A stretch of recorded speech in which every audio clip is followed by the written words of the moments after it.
Hi friends, ಇದು ಮಸ್ತ್ ಮಗ ಚಾನಲ್ನ ಇಂಟರ್ನ್ಯಾಷನಲ್ ಬುಲೆಟಿನ್ ಸುತ್ತು ಜಗತ್ತು. ನಾನು ಅಮರ್ ಪ್ರಸಾದ್. ಪಾಕಿಸ್ತಾನದೊಳಗೆ ಅಡಗಿ ಕೂತಿರೋ ಉಗ್ರರಿಗೆ ಅಪರಿಚಿತ ಬಂದೂಕುದಾರಿಗಳ ಹೆದರಿಕೆ ಸಿಕ್ಕಾಪಟ್ಟೆ ಆಗಿದೆ. ದುರಂಧರ್ಗಳದ್ದು ಒಂದು ದೊಡ್ಡ ಸ್ಟೇಟ್ಮೆಂಟ್ ಉಗ್ರನ ಬಾಯಿಂದಲೇ ಬಂದಿದೆ. ಆತ ಮಿಡಲ್ ಈಸ್ಟ್ನಲ್ಲಿ ಪೀಸ್ ಡೀಲ್ಗೆ ಸೈನ್ ಹಾಕಿ, ಇಲ್ಲಾಂದ್ರೆ ಸರ್ವನಾಶ ಗ್ಯಾರಂಟಿ ನಿಮ್ದು ಅಂತ ಟ್ರಂಪ್ ಆರ್ಭಟಿಸಿದ್ದಾರೆ. ಫ್ರಸ್ಟ್ರೇಟ್ ಆಗಿಬಿಟ್ಟಿದ್ದಾರೆ. ಇದರ ನಡುವೆ ಇರಾನ್ನಲ್ಲಿ ಆಂತರಿಕ ಕಚ್ಚಾಟ ಶುರುವಾಗಿದೆ. ಮರಿಕ್ ಖಾಮೆನೈ ಮತ್ತು ಪೊಲಿಟಿಷಿಯನ್ಸ್ ನಡುವೆ. ಎಲ್ಲವನ್ನ ಕ್ವಿಕ್ ಆಗಿ ಒನ್ ಬೈ ಒನ್ ನೋಡ್ತಾ ಹೋಗೋಣ. ಮೊದಲು ಪಾಕ್ ಉಗ್ರರಿಗೆ ಶುರುವಾಗಿರೋ ದಿಗಿಲು ಏನು, ಆತಂಕ ಏನು, ಅದನ್ನು ನೋಡಿಕೊಂಡು ಮುಂದಕ್ಕೆ ಹೋಗೋಣ.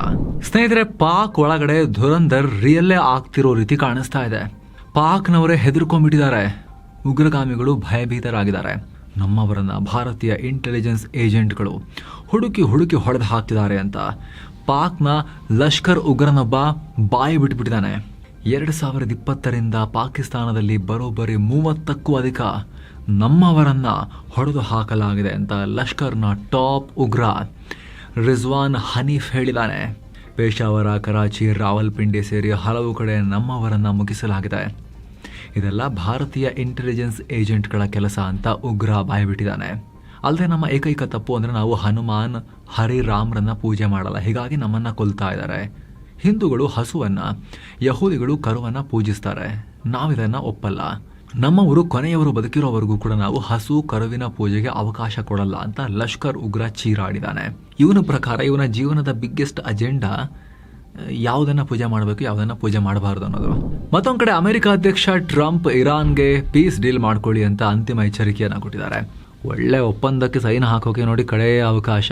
ಇರಾನನ್ನ ಸರ್ವನಾಶ ಮಾಡೋ ಮುನ್ನ ಅವರಿಗೆ ಲಾಸ್ಟ್ ಚಾನ್ಸ್ ಕೊಡ್ತಾ ಇದ್ದೀನಿ ಅಂತ ಟ್ರಂಪ್ ಹೇಳಿದ್ದಾರೆ. ಹಾಗೆ ಇರಾನ್ನ ಪ್ರಮುಖ ಸಮುದ್ರ ಮಾರ್ಗ ಹಾರ್ಮುಜ್ ಬಳಿ ಅಮೆರಿಕ ಸೇನೆ ವಾಲ್ ಆಫ್ ಸ್ಟೀಲ್ ನಿರ್ಮಿಸಿ ಕಂಪ್ಲೀಟ್ ಆಗಿ ದಿಗ್ಬಂಧನ ಹಾಕಿದೆ. ಹೀಗಾಗಿ ಇರಾನ್ ಈ ಡೀಲ್ಗೆ ಸೈನ್ ಹಾಕಲೇಬೇಕು, ಇಲ್ಲಾಂದ್ರೆ ಸಂಪೂರ್ಣ ಸರೆಂಡರ್ ಆಗಬೇಕು. ಅಲ್ಲಿವರೆಗೆ ಸಮುದ್ರದಲ್ಲಿ ಯಾವುದೇ ಹಡಗು ನಾವು ಇರಾನ್ಗೆ ಹೋಗಕ್ಕೆ ಬಿಡಲ್ಲ ಅಂತ ಟ್ರಂಪ್ ಘೋಷಣೆ ಮಾಡಿದ್ದಾರೆ. ಅಷ್ಟೇ ಅಲ್ಲ, ಸೌದಿ ಅರೇಬಿಯಾ, UAE ಹಾಗೂ ಕತಾರ್ ರಾಷ್ಟ್ರಗಳ ಕೋರಿಕೆ ಮೇರೆಗೆ ಭಾರೀ ದಾಳಿಯನ್ನ ತಾತ್ಕಾಲಿಕವಾಗಿ ನಿಲ್ಲಿಸಿದ್ದೇನೆ. ಸದ್ಯ ಸಂಧಾನ ಮಾತುಕತೆ ನಡೀತಾನೆ ಇದೆ ಅಂತ ಟ್ರಂಪ್ ಹೇಳಿದ್ದಾರೆ. ಜೊತೆಗೆ ಮಾತುಕತೆ ಯಶಸ್ವಿ ಆದ್ರೆ ನಾಳೆನೇ ಹೊರ್ಮುಜ್ ಜಲಸಂಧಿಯನ್ನ ಓಪನ್ ಮಾಡ್ತೀನಿ ಅಂತಲೂ ಟ್ರಂಪ್ ಹೇಳಿದ್ದಾರೆ. ಇದಕ್ಕೆ ಇರಾನ್ ಸುಪ್ರೀಂ ಲೀಡರ್ರ ಸೇನಾ ಸಲಹೆಗಾರ ಮೊಹಸೆನ್ ರೆಜಾಯಿ ಪ್ರತಿಕ್ರಿಯೆ ಕೊಟ್ಟಿದ್ದಾರೆ. ಹೊರ್ಮುಜ್ ಜಲಸಂಧಿಯಲ್ಲಿ ನಾವು ನಿಗದಿಪಡಿಸಿದ ಮಾರ್ಗ ಬಿಟ್ಟು ಅಮೆರಿಕ ತನ್ನ ಯುದ್ಧ ನೌಕೆಗಳನ್ನ ಬೇರೆ ರೂಟ್ನಲ್ಲಿ ಕಳಿಸುವ ಹಾಗಿಲ್ಲ. ಒಂದು ವೇಳೆ ನಮ್ಮ ಮಾತನ್ನ ಮೀರಿದ್ರೆ ಆಗ ನೇರವಾಗಿ ಅಮೆರಿಕದ ನೌಕೆಯನ್ನೇ ಹೊಡೆದು ಮುಳುಗಿಸಿಬಿಡ್ತೀವಿ ಅಂತ ಎಚ್ಚರಿಕೆ ಕೊಟ್ಟಿದ್ದಾರೆ. ಇನ್ನೊಂದು ಕಡೆ ಅಮೆರಿಕ ಜೊತೆ ಸಂಧಾನ ಮಾತುಕತೆ ನಡೀತಾ ಇದೆ ಅನ್ನೋ ಟ್ರಂಪ್ ಹೇಳಿಕೆಯನ್ನ ಇರಾನ್ ಸಂಪೂರ್ಣವಾಗಿ ತಳ್ಳಿ ಹಾಕಿದೆ. ಅಮೆರಿಕದೊಂದಿಗೆ ಯಾವುದೇ ಮಾತುಕತೆ ನಡೀತಾ ಇಲ್ಲ, ಮುಂದೇನು ಯಾವುದೇ ಭೇಟಿ ನಿಗದಿ ಆಗಿಲ್ಲ ಅಂತ ಇರಾನ್ ವಿದೇಶಾಂಗ ಸಚಿವಾಲಯ ಹೇಳಿದೆ. ಈ ವಿಚಾರವಾಗಿ ಟ್ರಂಪ್ ಇರಾನ್ ವಿರುದ್ಧ ಕೆಂಡಾಮಂಡಲಾಗಿದ್ದಾರೆ. ಅಪ್ಪಟ ವಂಚಕರು ಇರಾನ್ನವರು. ಮಾತುಕತೆಗಾಗಿ ನಮ್ಮ ಮುಂದೆ ಗೋಗರಿತಾರೆ, ಆಮೇಲೆ ಬಹಿರಂಗವಾಗಿ ನಾವು ಮಾತೇ ಆಡಲ್ಲ, ಒಮಾನ್ ಜೊತೆ ಮಾತ್ರ ಚರ್ಚೆ ಮಾಡ್ತಿದೀವಿ ಅಂತ ನಾಟಕ ಮಾಡ್ತಾರೆ. ಸರಿ ಇಲ್ಲ ಇವರು ಅಂತ ಟ್ರಂಪ್ ಕಿಡಿಕಾರಿದ್ದಾರೆ. ಇತ್ತ ಮಿಡಲ್ ಈಸ್ಟ್ನಲ್ಲಿ ಪರಿಸ್ಥಿತಿ ತಣ್ಣಗಾಗ್ತಾ ಇಲ್ಲ. ಒಮಾನ್ ಕರಾವಳಿಯಲ್ಲಿ ಕಾರ್ಗೋ ಹಡಗಿನ ಮೇಲೆ ಮತ್ತೆ ದಾಳಿಯಾಗಿದೆ. ಒಮಾನ ಖಸಬ್ನಿಂದ 20 ನಾಟಿಕಲ್ ಮೈಲು ದೂರದಲ್ಲಿ ಸಂಚರಿಸ್ತಾ ಇದ್ದ ಹಡಗಿಗೆ ಮತ್ತೆ ಪ್ರೊಜೆಕ್ಟೈಲ್ ಬಂದು ಅಪ್ಪಳಿಸಿದೆ. ಬ್ರಿಟಿಷ್ ಮ್ಯಾರಿಟೈಮ್ ಟ್ರೇಡ್ ಆರ್ಗನೈಸೇಷನ್ ಈ ಮಾಹಿತಿಯನ್ನು ಕೊಟ್ಟಿದೆ. ಹಡಗು ಯಾವ ರಾಷ್ಟ್ರದ್ದು, ಅದರಲ್ಲಿ ಏನಿತ್ತು, ಇನ್ನಷ್ಟೇ ಕ್ಲಾರಿಟಿ ಸಿಗಬೇಕು. ದಾಳಿಯಾದ ಹಡಗಿನಿಂದ ತುರ್ತು ಸಂದೇಶ ಬಂದಿದೆ. ಇನ್ನು ಯೆಮೆನ್ನ ಹುತಿಗಳು ಹಾಗೂ ಸೌದಿ ನಡುವಿನ ಉದ್ವಿಗ್ನತೆ ಮುಂದುವರೆದಿದೆ. ಹುತಿಗಳು ದಾಳಿ ಮಾಡಬಹುದು ಅಂತ ಸೌದಿ ಅರೇಬಿಯಾ ಎಚ್ಚರಿಕೆ ಹೆಜ್ಜೆ ಇಟ್ಟಿದೆ. ಸೌದಿ ಅರೇಬಿಯಾದ ಧ್ವಜ ಹೊಂದಿರೋ 6 ಬೃಹತ್ ತೈಲ ಹಡಗುಗಳು ಕೆಂಪು ಸಮುದ್ರದ ಮಾರ್ಗವನ್ನ ಬಿಟ್ಟು ತಮ್ಮ ಸಂಚಾರದ ಮಾರ್ಗವನ್ನ ಬದಲಿಸಿವೆ. ಏಷ್ಯಾದಿಂದ ವಾಪಸ್ ಆಗ್ತಾ ಇದ್ದ ಈ ಖಾಲಿ ಹಡಗು ಬಾಬ್ ಎಲ್ ಮ್ಯಾಂಡೆಬ್ ಮೂಲಕ ಸಾಗೋ ಬದಲು ಗಲ್ಫ್ ಆಫ್ ಏಡನ್ ಬಳಿ ರೂಟ್ ಅನ್ನ ಚೇಂಜ್ ಮಾಡಿವೆ. ಸದ್ಯ ಈ ಹಡಗುಗಳು ಇಡೀ ಆಫ್ರಿಕಾ ಖಂಡವನ್ನ ಸುತ್ತುವರೆದು ಬರ್ತಿವೆ. ಹೀಗಾಗಿ ದಕ್ಷಿಣ ಆಫ್ರಿಕಾ ಕಡೆಗೆ ಪ್ರಯಾಣ ಬೆಳೆಸ್ತಾ ಇವೆ ಅಂತ ಹಡಗುಗಳ ಟ್ರ್ಯಾಕಿಂಗ್ ಡೇಟಾದಿಂದ ಗೊತ್ತಾಗಿದೆ. ಇನ್ನು ಇದೆಲ್ಲದರ ಮಧ್ಯೆ ಇರಾನ್ನ IRGC ಪಡೆ ಅಮೆರಿಕಗೆ ದೊಡ್ಡ ಶಾಕ್ ಕೊಟ್ಟಿದೆ. ಕುವೈತ್ನಲ್ಲಿರುವ ಅಮೆರಿಕದ ಮಿಲಿಟರಿ ಬೇಸ್ ಮೇಲೆ ಕನಿಷ್ಠ 3 ಡ್ರೋನ್ ಹಾರಿಸಿದೆ. ಪರಿಣಾಮ ಕುವೈತ್ನಲ್ಲಿ ಭಾರೀ ಬೆಂಕಿ ಕಾಣಿಸ್ಕೊಂಡಿರೋ ದೃಶ್ಯಗಳು ಹೊರಬಂದಿವೆ. ಅತ ಕುವೈತ್ ಗಡಿಭಾಗದ ಇರಾಕ್ನ ಬಸ್ರಾ ಪ್ರಾಂತ್ಯದಲ್ಲೂ ಪೋರ್ಟ್ ಸಿಟಿಯಲ್ಲೂ ಕೂಡ ಸ್ಫೋಟದ ಶಬ್ದ ಕೇಳಿಬಂದಿವೆ. ಉಜ್ಜಯಿನಿ ಮಹಾಕಾಳೇಶ್ವರ, ಗಡಕಾಳಿ ದೇವಸ್ಥಾನ, ಮಂಗಳನಾಥ ದೇವಸ್ಥಾನ, ನರ್ಮದಾ ನದಿ ಸೇರಿ ಎಲ್ಲ ಅದ್ಭುತ ಜಾಗಗಳಿಗೆ 7 ಸ್ಯಾಂಡ್ಸ್ನವರ ಪ್ರವಾಸ ಎಲ್ಲವನ್ನ ಒಳಗೊಂಡಿರೋ ಪ್ಯಾಕೇಜ್ ಇದು. ಎಕ್ಸ್ಟ್ರಾ ನಿಮಗೆ ಏನೂ ಖರ್ಚಿರೋದಿಲ್ಲ. ಕನ್ನಡ ಟೂರ್ ಮ್ಯಾನೇಜರ್ ನಿಮ್ಮನ್ನ ಸೇಫ್ ಆಗಿ ಕರ್ಕೊಂಡು ಹೋಗಿ ವಾಪಸ್ ಕರ್ಕೊಂಬಂದು ತಲುಪಿಸ್ತಾರೆ. ಆಸಕ್ತರು ಕಾಲ್ ಮಾಡಿ ಬುಕ್ ಮಾಡಿಕೊಂಡು ಹೋಗಿ ಬರ್ಬೋದು. ಮತ್ತೊಂದು ಕಡೆ ಇರಾನ್ನ IRGC ಅಮೆರಿಕ ನಿರ್ಮಿಸಿರುವ ಅತ್ಯಾಧುನಿಕ MQ-9 ರೀಪರ್ ಡ್ರೋನ್ ಅನ್ನ ಹೊಡೆದುರುಳಿಸಿದ್ದೀವಿ ಅಂತ ಹೇಳಿ ಘೋಷಿಸಿದೆ. ಹಾರ್ಮೋಸ್ ಜಲಸಂಧಿಯ ವಾಯು ಪ್ರದೇಶದಲ್ಲಿ ಈ ಡ್ರೋನ್ ಹಾರಾಡ್ತಿತ್ತು. ಇದನ್ನ ನಮ್ಮ ಅತ್ಯಾಧುನಿಕ ಏರ್ ಡಿಫೆನ್ಸ್ ಸಿಸ್ಟಮ್ಸ್ ಮೂಲಕ ಹೊಡೆದು ಹಾಕಿದ್ದೀವಿ ಅಂತ IRGC ಹೇಳಿದೆ. ಈ ಸಂಬಂಧ ಅಮೆರಿಕ ಕಡೆಯಿಂದ ಯಾವುದೇ ಪ್ರತಿಕ್ರಿಯೆ ಬಂದಿಲ್ಲ. ಇನ್ನೊಂದು ಕಡೆ ಇರಾನ್ ವಿರುದ್ಧ ದಾಳಿಗೆ ಅಮೆರಿಕ ದೊಡ್ಡ ಪ್ಲಾನ್ ಮಾಡ್ತಿದೆ ಅಂತ ಅಮೆರಿಕದ CNN ರಿಪೋರ್ಟ್ ಮಾಡಿದೆ. ಇರಾನ್ ವಿರುದ್ಧ ಬರೀ ಏರ್ ಸ್ಟ್ರೈಕ್ ಮಾಡಿದ್ರೆ ಕೆಲಸ ಆಗಲ್ಲ, ಹೀಗಾಗಿ ಇರಾನ್ ಅನ್ನ ಮಣಿಸೋಕೆ ಕ್ರಿಯೇಟಿವ್ ಐಡಿಯಾಸ್ ಅನ್ನ ತಗೊಬನ್ನಿ ಅಂತ ಅಮೆರಿಕ ಸೆಂಟ್ರಲ್ ಕಮಾಂಡ್ ತನ್ನ ಅಧಿಕಾರಿಗಳಿಗೆ ಇಮೇಲ್ ಮಾಡಿದೆ.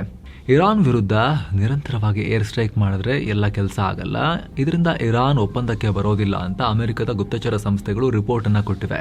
ಇದನ್ನ ಅಮೆರಿಕ ಅಧ್ಯಕ್ಷರ ಅತ್ಯಂತ ಹಿರಿಯ ಮಿಲಿಟರಿ ಸಲಹೆಗಾರ ಜಾನ್ ಡ್ಯಾನ್ಕೇನ್ ಕೂಡ ಹೌದು ಅಂತ ಒಪ್ಕೊಂಡಿದ್ದಾರೆ. ಆ ಕ್ರಿಯೇಟಿವ್ ಐಡಿಯಾಸ್ ಏನು ಅನ್ನೋದೇ ಈಗಿರೋ ಕುತೂಹಲ. ಈಗ ಆಲ್ರೆಡಿ ಇರಾನ್ನ ಪಿಕ್ಯಾಕ್ಸ್ ಮೌಂಟೇನ್ ಸೇರಿದ ಹಾಗೆ ಹಲವು ಅಣ್ವಸ್ತ್ರ ನೆಲೆಗಳ ಮೇಲೆ ಭಾರೀ ದಾಳಿಗೆ ಟ್ರಂಪ್ ಪ್ಲಾನ್ ಮಾಡಿದ್ರು. ಪಿಕ್ಯಾಕ್ಸ್ ಮೌಂಟೇನ್ ಏನು, ನಾವು ಈ ವಿಡಿಯೋದಲ್ಲಿ ಮಾಹಿತಿಯನ್ನು ಡೀಟೇಲ್ ಆಗಿ ಕೊಟ್ಟಿದ್ವಿ. ಈ ನೆಲೆಗಳು ಭೂಮಿಯ ಅತಿ ಆಳದಲ್ಲಿವೆ, ಬೆಟ್ಟಗಳ ಅಡಿಯಲ್ಲಿವೆ. ಬರೀ ಮಿಸೈಲ್ ಹಾಕಿ ಇವುಗಳನ್ನು ಪೂರ್ತಿ ನಾಶ ಮಾಡೋಕ್ಕಾಗಲ್ಲ. ಹೀಗಾಗಿ ಇದಕ್ಕೆ ಅಮೆರಿಕ ತನ್ನ ಸೈನಿಕರನ್ನೇ ಇರಾನ್ ನೆಲಕ್ಕೆ ನುಗ್ಗಿಸಬೇಕಾ ಅಂತ ಹೇಳಿ ಥಿಂಕ್ ಮಾಡ್ತಿದೆ ಅಂತ. ಈಗ ಆಲ್ರೆಡಿ ಈ ವಾರಲ್ಲಿ 18 ಅಮೆರಿಕನ್ ಸೈನಿಕರು ಪ್ರಾಣ ಕಳ್ಕೊಂಡಿದ್ದಾರೆ. ವಿದೇಶಿ ಯುದ್ಧಗಳಲ್ಲಿ ಅಮೆರಿಕನ್ ಸೈನಿಕರು ಪ್ರಾಣ ಕಳ್ಕೊಳ್ಳೋಕೆ ನಾವು ಬಿಡಲ್ಲ ಅಂತ ಟ್ರಂಪ್ ಎಲೆಕ್ಷನ್ ವೇಳೆ ಮಾತೆಲ್ಲ ಕೊಟ್ಟಿದ್ರು.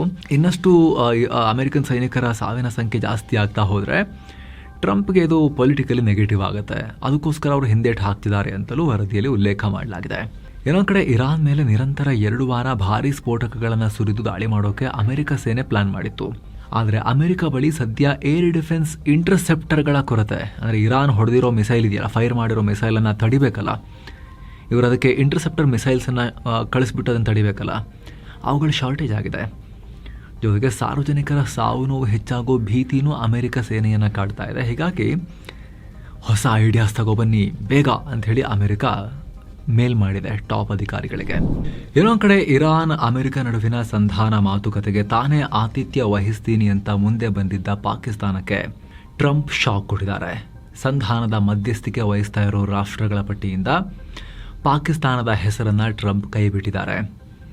ಇರಾನ್ ಕೋರಿಕೆ ಮೇರೆಗೆ ಸೌದಿ ಅರೇಬಿಯಾ, UAE ಹಾಗೂ ಕತರ್ ಬೆಂಬಲದೊಂದಿಗೆ ಮಾತುಕತೆ ನಡೀತಾ ಇದೆ ಅಂತ ಹೇಳಿದ್ದಾರೆ.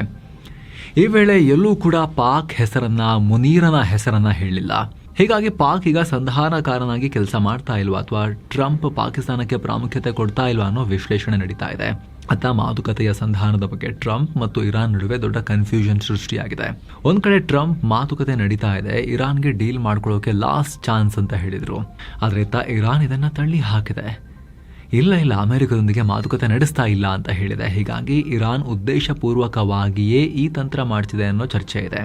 ಜಾಗತಿಕ ವ್ಯಾಪಾರ, ಹಡಗು ಸಂಚಾರ ಹಾಗೂ ಆರ್ಥಿಕತೆ ಮೇಲೆ ನಿರಂತರವಾಗಿ ಪೆಟ್ಟು ಕೊಟ್ರೆ ಅಮೆರಿಕ ತಾನಾಗಿನೇ ತಲೆ ಬಾಗುತ್ತೆ ಅನ್ನೋದು ಇರಾನ್ ಲೆಕ್ಕಾಚಾರ ಇರಬಹುದು ಅಂತ. ಏನೋ ಈ ಸಂಘರ್ಷದ ಮಧ್ಯೆ ಇರಾನ್ನಲ್ಲಿ ಆಂತರಿಕ ರಾಜಕೀಯ ಬಿಕ್ಕಟ್ಟು. ಇರಾನ್ನ ಸುಪ್ರೀಂ ಲೀಡರ್ ಮುಜ್ತಬಾ ಖಾಮೆನೈ ಅಧ್ಯಕ್ಷ ಮಸೂದ್ ಪೆಜೆಶ್ಕಿಯಾನ್ಗೆ ಫೈನಲ್ ವಾರ್ನಿಂಗ್ ಕೊಟ್ಟಿದ್ದಾರಂತೆ.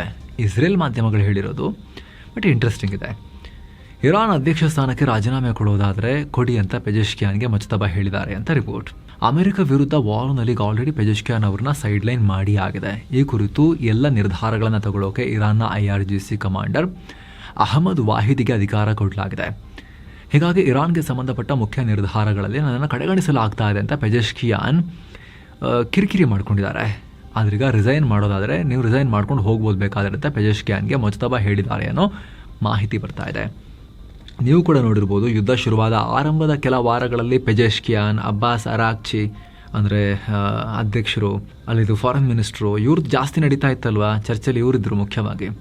ಇವಾಗ ಅಷ್ಟಿಲ್ಲ, ಇವ್ರದ್ದು ಅಷ್ಟೊಂದು ಮಹತ್ವ ಕಾಣಿಸ್ತಿಲ್ಲ ಇವ್ರಿಗೆ ಕೊಡ್ತಿರೋದು. ಇನ್ನು ಮಿಡಲ್ ಈಸ್ಟ್ನ ಈ ಉದ್ವಿಗ್ನತೆ ಮುಂದುವರೆದಿರೋ ಪರಿಣಾಮ ಬ್ರೆಂಟ್ ಕ್ರೂಡ್ ಆಯಿಲ್ ಪ್ರೈಸ್ ತುಂಬ ಏನು ಕೆಳಗೆ ಬರಲಿಲ್ಲ, $84 ಆಸುಪಾಸಲ್ಲೇ ಉಳ್ಕೊಂಡಿದೆ. ಪಾಕಿಸ್ತಾನ ಮಿಡಲ್ ಈಸ್ಟ್ನ ಪ್ರಮುಖ ಮಾಧ್ಯಮ ಅಲ್ ಜಜೀರಾವನ್ನು ಬ್ಯಾನ್ ಮಾಡಿದೆ. ಎಸ್, ಪಾಕಿಸ್ತಾನ ಅಲ್ ಜಜೀರಾನ ಬ್ಯಾನ್ ಮಾಡಿರೋದು ಏನಕ್ಕೆ? ಪಾಕ್ ಆಕ್ರಮಿತ ಕಾಶ್ಮೀರದಲ್ಲಿ ನಡೀತಾ ಇರೋ ಹಿಂಸಾಚಾರವನ್ನು ರಿಪೋರ್ಟ್ ಮಾಡಿಬಿಟ್ಟಿದ್ದಾರೆ ಅಲ್ ಜಜೀರಾದವರು. ಎಲ್ಲೋ ಜರ್ನಲಿಸಮ್ ಇವ್ರದ್ದು ಚೆನ್ನಾಗಿಲ್ಲ ಇವ್ರದ್ದು ಅಂಥೇಳಿ ಪಾಕ್ ನಿರ್ಬಂಧ ಹಾಕಿದೆ. ಪಾಕಿಸ್ತಾನದ ಹಲವು ಕಡೆ ಅಲ್ ಜಜೀರಾ ಇಂಗ್ಲಿಷ್ ವೆಬ್ಸೈಟ್ ಓಪನೇ ಆಗ್ತಾ ಇಲ್ಲ. ಆದರೆ ಶಹಬಾಜ್ ಶರೀಫ್ ಸರ್ಕಾರ ಅಧಿಕೃತವಾಗಿ ಬ್ಯಾನ್ ಮಾಡಿದ್ದೀವಿ ಅಂತೇನು ಬಾಯ್ಬಿಟ್ಟು ಹೇಳಿಲ್ಲ. ಆದರೆ ಪಾಕಿಸ್ತಾನದ ಇನ್ಫಾರ್ಮೇಷನ್ ಅಂಡ್ ಬ್ರಾಡ್ಕಾಸ್ಟಿಂಗ್ ಇಲಾಖೆ ಅಲ್ ಜಜೀರಾ ವಿರುದ್ಧ ಕಿಡಿಕಾರಿದೆ. ಬೇಕಾಗಿದ್ದನ್ನ ಮಾತ್ರ ತೋರಿಸಿ ಎಲೆಕ್ಷನ್ ಬಗ್ಗೆ ತಪ್ಪು ಮಾಹಿತಿ ಕೊಡ್ತಾ ಇದ್ದೀರಿ, ನೀವು ಸೆಲೆಕ್ಟಿವ್ ಬ್ರಾಡ್ಕಾಸ್ಟಿಂಗ್ ಮಾಡ್ತಾ ಇದ್ದೀರಿ ಅಂತ ಹೇಳಿ ಆರೋಪಿಸಿದೆ. ಮುಜಫರಾಬಾದ್ನ ಕೆಲವೇ ಬೂತ್ಗಳಲ್ಲಿ ಬೇಕಾದ್ದನ್ನ ಮಾತ್ರ ರಿಪೋರ್ಟ್ ಮಾಡ್ತಿದ್ದಾರೆ, ಪ್ಲಾನ್ ಮಾಡಿ ರೆಡಿ ಮಾಡಿದ್ದ ಹೇಳಿಕೆಗಳನ್ನ ಪ್ರಸಾರ ಮಾಡ್ತಿದ್ದಾರೆ. ಅಷ್ಟೆಲ್ಲ ಪ್ರಾಬ್ಲಮ್ ಇಲ್ಲ POKನಲ್ಲಿ. ಇವರು ಅದನ್ನ ಸುಮ್ಮನೆ ಸಣ್ಣ ಪುಟ್ಟ ಸಮಸ್ಯೆನ ಹೈಲೈಟ್ ಮಾಡಿ ತೋರಿಸಿ ಗೊಂದಲ ಮಾಡ್ತಿದ್ದಾರೆ. ನಮ್ಮ ವಿರುದ್ಧ ಇವರಿದ್ದಾರೆ ಅಂತ ಹೇಳಿ ಪಾಕ್ನ ವಾರ್ತಾ ಇಲಾಖೆ ಹೇಳಿದೆ. ಇತ್ತ ಪಾಕ್ ಆಕ್ರಮಿತ ಕಾಶ್ಮೀರದಲ್ಲಿ ಪರಿಸ್ಥಿತಿ ಬಿಗಡಾಯಿಸ್ತಾ ಇದೆ. ಪಾಕ್ ಸೇನೆಯ ಹಿಂಸಾಚಾರದ ನಡುವೆ ಅಲ್ಲಿನ ಜನರ ಹೋರಾಟ ಮುಂದುವರೆದಿದೆ. ಅಲ್ಲಿನ ಮಸೀದಿಗಳಲ್ಲೂ ಕೂಡ ಪಾಕ್ ಸೇನೆ ವಿರುದ್ಧ ಹೋರಾಡಿ ಅಂತ ಮೈಕ್ನಲ್ಲಿ ಅನೌನ್ಸ್ಮೆಂಟ್ ಕೊಡ್ಲಾಗ್ತಿದೆ.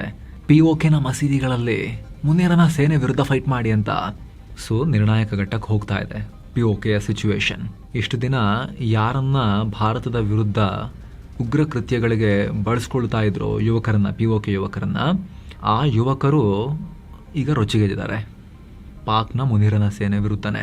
ಏನೋ ಪಾಕ್ ಸೇನೆ ಮತ್ತು ಪೊಲೀಸರು ಹೆಚ್ಚಾಗಿ 15ರಿಂದ 35 ವರ್ಷದ ಯುವಕರನ್ನೇ ಟಾರ್ಗೆಟ್ ಮಾಡಿಕೊಂಡು ಅವ್ರ ಮೇಲೇನೆ ದಾಳಿ ಮಾಡ್ತಾ ಇದೆ. ಅದಕ್ಕೋಸ್ಕರನೇ ರಾವಲ್ಕೋಟ್ನಲ್ಲಿ ಸರಿಯಾದ ಹಾಸ್ಪಿಟಲ್ ಇಲ್ಲದೆ ತಾತ್ಕಾಲಿಕ ಕ್ಲಿನಿಕ್ನಲ್ಲೇ ಗಾಯಾಳುಗಳಿಗೆ ಚಿಕಿತ್ಸೆ ಕೊಡಲಾಗ್ತಿದೆ. ಆದರೆ ಪೊಲೀಸರು ಅರೆಸ್ಟ್ ಮಾಡ್ತಾರಂತ ಹೆದರಿ ಗಾಯಗೊಂಡಿರೋ ಜನರು ಆಸ್ಪತ್ರೆಗಳಿಗೂ ಹೋಗ್ತಾ ಇಲ್ಲ.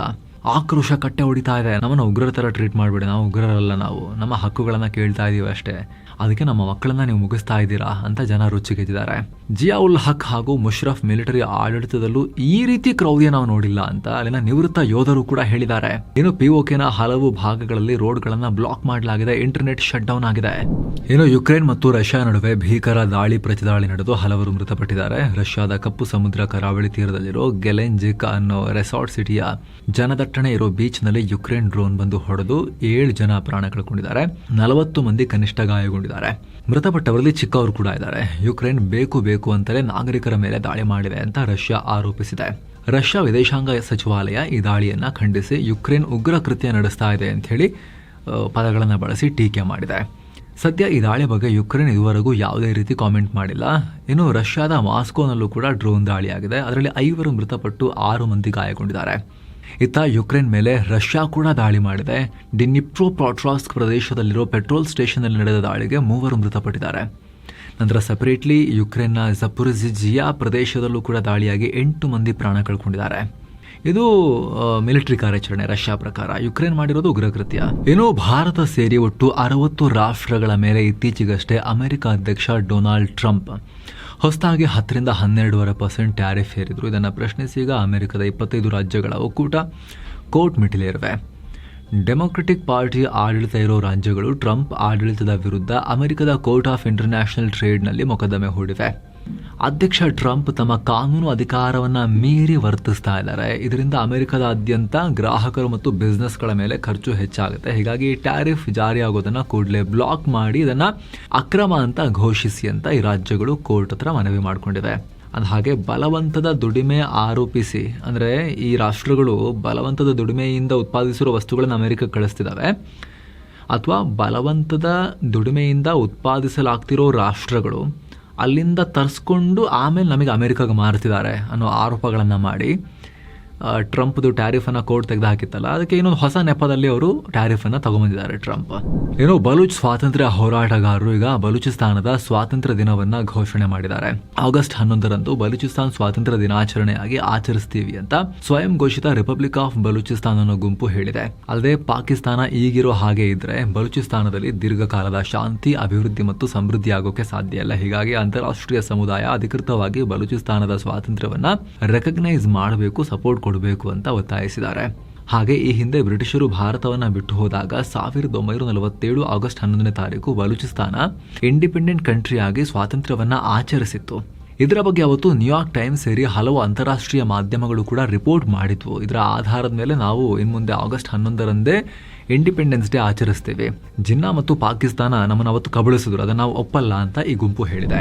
ಇನ್ನು ಬಾಂಗ್ಲಾ ನಾಯಕಿ ಶೇಖ್ ಹಸೀನಾ ವಿಚಾರದಲ್ಲಿ ಭಾರತ ಬಾಂಗ್ಲಾ ಸಂಬಂಧ ಮತ್ತೆ ಹಳ್ಳ ಹಿಡಿಯೋ ರೀತಿ ಕಾಣಿಸ್ತಾ ಇದೆ. ಈಗ ಬಾಂಗ್ಲಾ ನಮ್ಮ ದೇಶದ ಅಪರಾಧಿಗೆ ನಿಮ್ಮ ನೆಲದಲ್ಲಿ ನಿಂತು ಭಾಷಣ ಮಾಡೋಕೆ ಅವಕಾಶ ಕೊಡ್ತೀರಾ ಅಂತ ಕೇಳಿದೆ. ಹಸೀನಾ ಬಾಂಗ್ಲಾದಿಂದ ಪಲಾಯನ ಮಾಡಿ, ಅಂದರೆ ಆಗಸ್ಟ್ 5ಕ್ಕೆ 2 ವರ್ಷ ಆಗ್ತಿದೆಯಲ್ಲ, ಇದೇ ದಿನ ದಿಲ್ಲಿಯಲ್ಲಿ ಹಸೀನಾ ವರ್ಚುವಲ್ ಆಗಿ ಭಾಷಣ ಮಾಡೋ ರೀತಿ ರಿಪೋರ್ಟ್ಸ್ ಇವೆ. ದಿಲ್ಲಿಯ ಫಾರಿನ್ ಕರೆಸ್ಪಾಂಡೆಂಟ್ಸ್ ಕ್ಲಬ್ನಲ್ಲಿ ಹಸೀನಾ ಭಾಷಣ ಮಾಡಬಹುದು ಅಂತ ಹೇಳಲಾಗ್ತಿದೆ. ಇದಕ್ಕೆ ಬಾಂಗ್ಲಾ ಭಾರತಕ್ಕೆ ಈ ರೀತಿ ಪ್ರಶ್ನೆ ಮಾಡಿದೆ. ಈ ವಿಚಾರದಲ್ಲಿ ಭಾರತ ತನ್ನ ನಿಲುವನ್ನು ಸ್ಪಷ್ಟಪಡಿಸಬೇಕು ಅಂತ ಬಾಂಗ್ಲಾ ವಿದೇಶಾಂಗ ಇಲಾಖೆ ಭಾರತಕ್ಕೆ ಕೇಳಿದೆ. ಆದರೆ ಭಾರತ ಸರ್ಕಾರ ಈ ಇವೆಂಟ್ ಅನ್ನ ಆಯೋಜನೆ ಮಾಡ್ತಿಲ್ಲ ಅನ್ನೋದು ನಮಗೆ ಗೊತ್ತಾಗಿದೆ. ಆದರೆ ಹಸೀನಾ ಸೇರಿ ಅವಾಮಿ ಲೀಗ್ ನಾಯಕರೆಲ್ಲ ಭಾರತದಲ್ಲಿ ಆಶ್ರಯ ಪಡೆದಿದ್ದಾರೆ. ಹೀಗಾಗಿ ಭಾರತದ ನಿಲುವೇನು, ಅವರೇನಕ್ಕೆ ಆಶ್ರಯ ಕೊಟ್ಟಿದ್ದಾರೆ, ನಮಗೆ ಕ್ಲಾರಿಟಿ ಕೊಡಬೇಕು ಅಂತ ಬಾಂಗ್ಲಾ ಕೇಳಿದೆ. ಇದನ್ನ ಬಾಂಗ್ಲಾದಲ್ಲಿರೋ ಭಾರತದ ಹೈಕಮಿಷನರ್ ದಿನೇಶ್ ತ್ರಿವೇದಿಯೊಂದಿಗೆ ಬಾಂಗ್ಲಾ ಪಿಎಂ ತಾರಿಕುರ್ ರೆಹಮಾನ್ರ ಅಡ್ವೈಸರ್ ಹುಮಾಯೂನ್ ಕಬೀರ್ ಪ್ರಸ್ತಾಪ ಕೂಡ ಮಾಡಿದ್ದಾರೆ. ಹಸೀನಾ ಇಂತಹ ಚಟುವಟಿಕೆಗಳು ಮಾಡೋದ್ರಿಂದ ಎರಡೂ ರಾಷ್ಟ್ರಗಳ ದ್ವಿಪಕ್ಷೀಯ ಬಾಂಧವ್ಯಕ್ಕೆ ಪೆಟ್ಟು ಬೀಳುತ್ತೆ. ಬಾಂಗ್ಲಾದಲ್ಲಿ ಅಶಾಂತಿ ಸೃಷ್ಟಿಸೋ ಯಾವುದೇ ಚಟುವಟಿಕೆಗೆ ಭಾರತ ಬೆಂಬಲ ಕೊಡಬಾರದು ಅಂತ ಹೇಳಿದ್ದಾರೆ. ಇದಕ್ಕೆ ಭಾರತದ ಬಾಂಗ್ಲಾ ಹೈಕಮಿಷನರ್ ಪ್ರತಿಕ್ರಿಯೆ ಕೊಟ್ಟಿದ್ದಾರೆ. ಈ ವಿಚಾರವನ್ನ ಗಂಭೀರವಾಗಿ ಪರಿಗಣಿಸ್ತೀವಿ ನಾವು ಅಂತ ಹೇಳಿ ಸಮಾಧಾನ ಹೇಳಿ ಕಳಿಸಿದ್ದಾರೆ. ಏನೋ ಪಾಕಿಸ್ತಾನ ರಾಜಧಾನಿ ಇಸ್ಲಾಮಾಬಾದ್ನಲ್ಲಿರೋ ಭಾರತೀಯ ರಾಯಭಾರ ಕಚೇರಿಯಲ್ಲಿ ಹೊಸ ನೇಮಕಾತಿಯಾಗಿದೆ. ಭಾರತದ ನೂತನ ಚಾರ್ಜ್ ಅಫೇರ್ಸ್ ಆಗಿ ಸತ್ಯಂಜಲ್ ಪಾಂಡೆ ಅಧಿಕಾರವನ್ನು ಸ್ವೀಕಾರ ಮಾಡಿದ್ದಾರೆ. ಆಗಸ್ಟ್ 1ನೇ ತಾರೀಕು ಸತ್ಯಂಜಲ್ ಪಾಂಡೆ ಈ ಹೊಸ ಜವಾಬ್ದಾರಿಯನ್ನು ಸ್ವೀಕರಿಸಿದ್ದಾರೆ. ಈ ವಿಚಾರವನ್ನ ಭಾರತೀಯ ಮಿಷನ್ ಸೋಮವಾರ ಅಧಿಕೃತವಾಗಿ ಸ್ಪಷ್ಟಪಡಿಸಿದೆ. ಸೊ ಫ್ರೆಂಡ್ಸ್, ಇದಾಗಿತ್ತು ಇವತ್ತಿನ ಜಗತ್ತಿನ ಸುತ್ತಾಟ. ಸ್ನೇಹಿತರೆ, ನಮ್ಮ ಚಾನಲ್ನ ವರ್ಕ್ ನಿಮಗೆ ಇಷ್ಟ ಆಗ್ತಾ ಇದ್ರೆ ವಿಡಿಯೋ ಕೆಳಗಿರೋ ಜಾಯಿನ್ ಬಟನ್ ಮೂಲಕ ನಮ್ಮ ಚಾನಲ್ಗೆ ನೀವು ಮೆಂಬರ್ಸ್ ಆಗಿ ಜಾಯಿನ್ ಆಗ್ಬೋದು. ಎಲ್ಲ ಮೆಂಬರ್ ಓನ್ಲಿ ವಿಡಿಯೋಸ್ ಅನ್ನ ಕೂಡ ನೋಡೋಕೆ ಶುರು ಮಾಡಬಹುದು. ಆಸಕ್ತರು ವಿಡಿಯೋ ಕೆಳಗಿರೋ ಜಾಯಿನ್ ಬಟನ್ ಮಿಸ್ ಇಲ್ಲದೆ ಚೆಕ್ ಮಾಡಿ ಸ್ನೇಹಿತರೆ. ಮತ್ತೆ ಭೇಟಿ ಆಗ್ತಿರೋಣ. ನಮಸ್ಕಾರ.